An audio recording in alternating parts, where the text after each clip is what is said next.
Last Element, Illis in the Game, Kairi Chanel, Episode 2. Let's get it. Man, Manny here. Today we're reviewing Kairi Chanel by Dave East, a guy from Harlem, recently signed by Def Jam.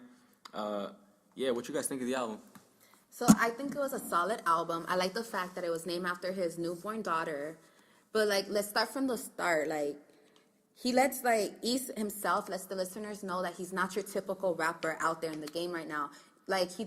Like how he starts the album, he doesn't deliver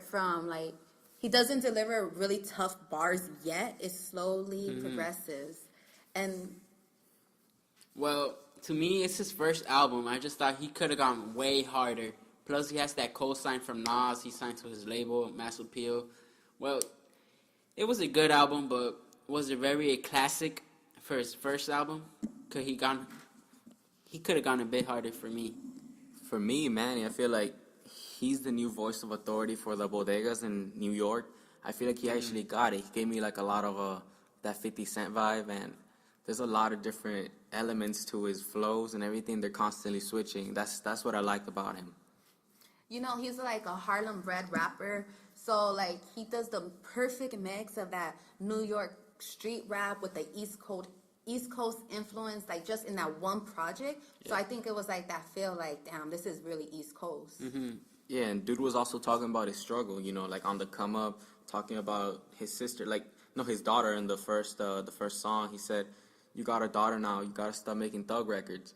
Like his new mentality of, you know, should I switch it or not? Should I stick with what I'm doing, or should I involve more into what I have now? Yeah, to me it was just that it was New York, I get it, but he had that new era flow. To me, he didn't bring nothing new to the table. I like it, don't get me wrong. I like Dave East as an artist, but I heard his singles and features he's done before, they've gone way harder than this album. But we gotta remember the fact that this is an album, not a mixtape. Like, that's the thing. Mm-hmm. Like, now he's signed to a record label, and he's like Nas's protege, so we're not gonna see like what he did with the mixtapes. I feel like now that he has that Nas cosign, and he has Def Jam backing him, I feel like he has the ability to go more mainstream, especially with the beats he uses. He doesn't just stick to his New Yorkish boom bap, even though he does have that feel. He could implement well, you know, his flows into different areas. And I see him being more like he's gonna be here in the long term. I feel like he's still, you know, this, you guys might not have liked it right now, but I feel like with the flows I heard constantly switching, I feel like he's gonna bring more into the game later on. Like, I don't think I don't like it. I like it. It was a solid album. But for me, it reminds me, like, it gives you flashbacks to like the old days in New York, and I don't see him going like that mainstream yet. Yeah. But if he goes mainstream, I don't think he's gonna change his game like they are, like everybody else on the radio right now. Like, he might be like the next Meek Mill, talking about something else, like coming out gangster in a way, you know? Yeah. Not so much Meek Mill like being a whack ass rapper, but you get what I'm trying to say? Yeah, all right, that's a different story. But back to Dave East. To me, he was just like he's nothing special, like nothing new, same kind of generic flow that everybody has, but hard. I like the tracks my favorite track in this album is the one with Cameron, SDE. That one was so nice to me, just because I'm a big fan of Cameron. Dips in all the way. Brr. I feel like I'm alone on this. Like, from the intro, that song, it was written. Also, I think with that Nas cosign, I think he got that with Nas' second album. It was written, and just being signed to Mass Appeal, I feel like he just coming in with straight bars from the intro. He's just, he's something else. I also like that song, Eyes on Me, with him and Fab. That dope-ass skit in the intro, though, like the dude crying, and, it's just like, what the hell are you doing? And to me, Fab, him and Big Sean sound a lot alike, but Fab actually could rap. Like, Fab could actually rap. And that's a shot to Big Sean, because I don't really like him, but I feel like with Fab, I don't really roll my eyes when I listen to him.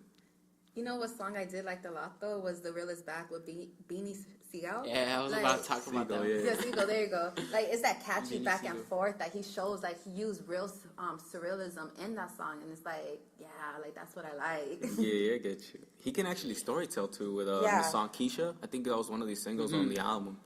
And that's where I think the album has like different styles. Like he brought different styles. He brought his different flows. Alright, yeah, I mean, I get it, but like, he's a freshman issue person, up and coming, but he hasn't, like, nothing special. Like, I see him being in the game, yes, for Nas, but like, will he be big as Kendrick Lamar? Will he be on the top charts? I don't think so. Like, he has the feature list is super nice. Like, yeah, Cameron, Fabulous, even the game on it. But he has like 2 Chainz.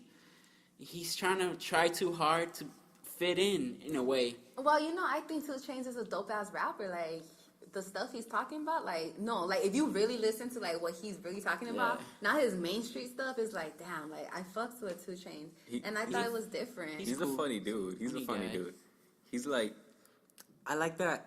I like that he had good songs, really really good songs, but I feel like most of the songs here were filler tracks, like just to add on to the album. I feel like if you would have shortened it and made it like a short EP, I feel like it would have been better. I feel the same way. Like, this album was cool. Like, was it fire? I'll give it like not that much fire. It was just like quality. Put it in the whip right through your mornings, get through your day. But would you replay it again in 2 years? Probably, maybe not.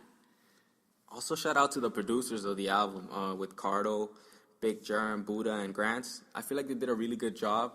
It was mainly, like I said, some filler tracks, but the ones I really, really did like, I really enjoyed. But I feel like this, like for the people who listen, like that really fucks with the radio and stuff. Like, well, more with the sounds today. This album isn't for them. Then you know what I mean?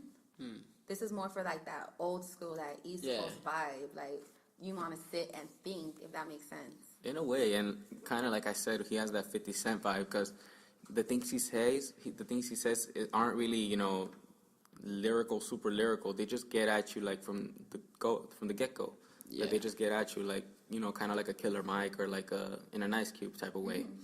And I feel like he has still room to grow because he's probably one of my favorite ones in the new XXL cover. I agree. So yeah, that's probably why I like him. Yeah, I agree that he has room to grow. First album, shouldn't judge him that hard, but I was just expecting a bit more like from him. All right, man. So what y'all grade the album then? To me, it was a solid B. It wasn't my favorite. I think the album was good. It's not all that great, but it wasn't bad either. So I give it a B. I think for me, it's also a B. I liked it, for being his debut album. I think he still has a lot of improvement to do. So altogether, you could say, I guess it's a B. Yeah. So this is the last element talking about Kairi Chanel. That's all, folks. That's all, folks.